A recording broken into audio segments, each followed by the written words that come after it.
அதை இப்படி எழுதிக்கிறாங்க. ஆனா அப்படி கிடையாது. இந்த பஞ்சமி திதியில பிறந்தவங்களுக்கு மிதுனமும் கன்னியும் வராது, சூரிய ராசியா வராது. ஆனால் இதை அப்படியே திருப்பி போட்டுக்கோங்க. மிதுனமும் கன்னியிலையும் பிறந்தவங்களுக்கு பஞ்சமி திதி ஆகாது. அதுதான் நஷ்ட திதி.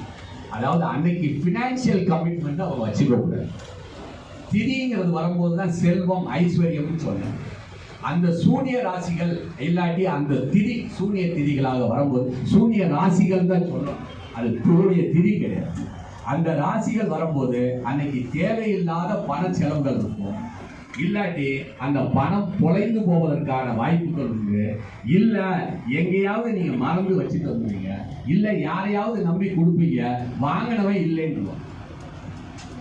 உதாரணத்துக்கு அன்னைக்கு ஒரு ஈபி பில் கட்ட போறீங்க, வரிசையில் நிற்கிறீங்க, அங்கே உள்ள இருக்கிறவங்களுக்கு தெரிஞ்சவர், அவர்கிட்ட பணத்தை கொடுத்துட்டு நம்பரை கொடுத்துட்டு வந்துடுறீங்க.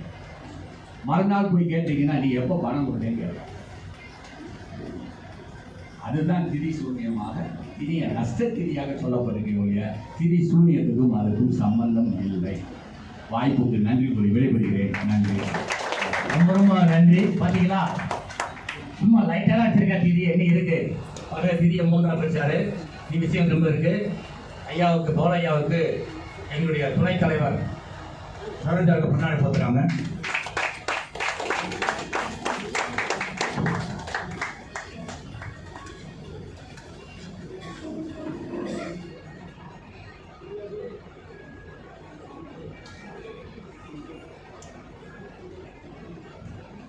இந்த அறக்கட்டளைக்கு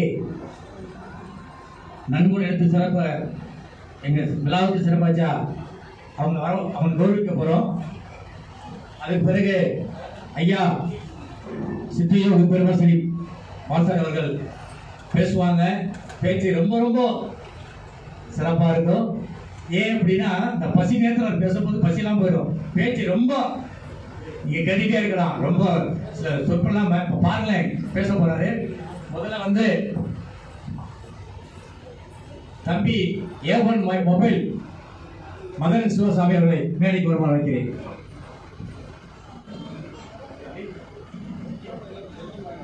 எங்களுடைய லீகல் அட்வைசர் சுரண்டையா கொண்டாடப்படுத்துவாங்க.